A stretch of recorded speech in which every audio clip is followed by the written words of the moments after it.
Ticket తో పాటు headache tablet కూడా కొనుక్కొని తీసుకెళ్లాల్సింది. తప్పు చేశా. కళ్ళేమో బైర్లు గమ్మాయి, బొర్ర ఏమో గల్లంత అయిపోయింది. గుండెకాయ ఏమో ఓ మూలకెళ్ళి ఏడుస్తుంది. ఆ బొర్ర చెప్పిందని తీసుకొచ్చి బుక్ చేసి పడేసావు కదరా అని టోటల్ గా థియేటర్ లో శవాసనం వేయించారు. రాడ్ మ్యాక్స్ మూవీ ఇది. అస్సలు నచ్చలేదు నాకైతే.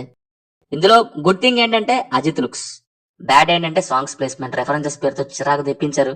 ఇక రెస్ట్ అంతా అగ్లీ. అదే రెస్ట్ ఇన్ పీసీ. ఇది సినిమా చూసినట్లేదు, ఇన్స్టా రీల్స్ చేసి మొహాన కొట్టినట్టు ఉంది. నాకు అర్థం కాని విషయం ఏంటంటే రీల్స్ మధ్యలో ఓల్డ్ సాంగ్స్ పెట్టారా లేక ఓల్డ్ సాంగ్స్ మధ్యలో రీల్స్ పెట్టారా? ఎలివేషన్ లా ఉండాలి. ఇది మరీ భజన్ చేసినట్టు ఉంది. విజువల్ గా పోర్ట్రే చేస్తే ఎలివేట్ అవుతుంది క్యారెక్టర్ నుంచి. బట్ జస్ట్ మాటలతో ఇద్దరు ముగ్గురిని పెట్టేసి లేపండి అంటే ఏడ్చినట్టు ఉంటది. ఆ హయ్యే రాదు. ఇక ఆపండి, సినిమా చూపిస్తే పోతా అనిపిస్తుంది. సేమ్ ఫీలింగ్ దీనికైతే. ఎవడు పడితే ఆడు వస్తాడు, భజన చేస్తాడు. రెడ్ డ్రాగన్ ఫోటో తీసాడంటే, రెడ్ డ్రాగన్ పేరు పెట్టి పిలిచాడంటే, రెడ్ డ్రాగన్ నవ్వాడంటే, రెడ్ డ్రాగన్ కూర్చున్నాడంటే, రెడ్ డ్రాగన్ చూసాడంటే, రెడ్ డ్రాగన్ గన్ను పట్టుకున్నాడంటే, ఇంకెందుకు రెడ్ డ్రాగన్ రేడియో ఆన్ చేశాడంటే, red dragon red colour shirt వేసాడంటే, చెవులు రెడ్ కలర్ పువ్వు పెట్టాడంటే, ప్రతిసారి ఈ సోది. అసలు రెడ్ డ్రాగన్ అంటే అని స్టార్ట్ చేస్తారు.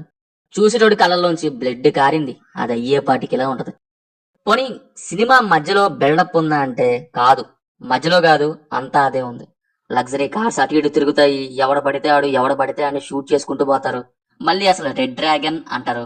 స్టోరీ టెల్లింగ్ లేదు, క్యారెక్టర్ రైటింగ్ లేదు, మ్యాషప్ అనే పేరుతో మసిబూసి పడేశారు.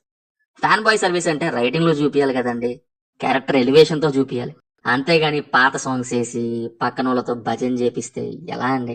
సినిమాకి వచ్చానా, ఇన్స్టా రీల్స్ కి వచ్చానా, అవైతే ఇంట్లోనే చూసుకోవచ్చుగా. పోనీ 1-2 రీల్స్ టైప్ అంటే అనుకోవచ్చు. 2.5 hours అవే వేసి ఓపికని పీల్చి పిప్పి చేశారు. పర్ఫార్మెన్సెస్ వైజ్ అజిత్ వి కొన్ని లుక్స్ అయితే సూపర్ స్టైలిష్ గా ఉన్నాయి. అండ్ ఒక యాక్షన్ బ్లాక్ కూడా బాగా చేశారు. రిమైనింగ్ అంతా భజన బాగా చేశారు. యాక్టింగ్ అయితే అంత స్కోప్ లేదు వాళ్ళకి.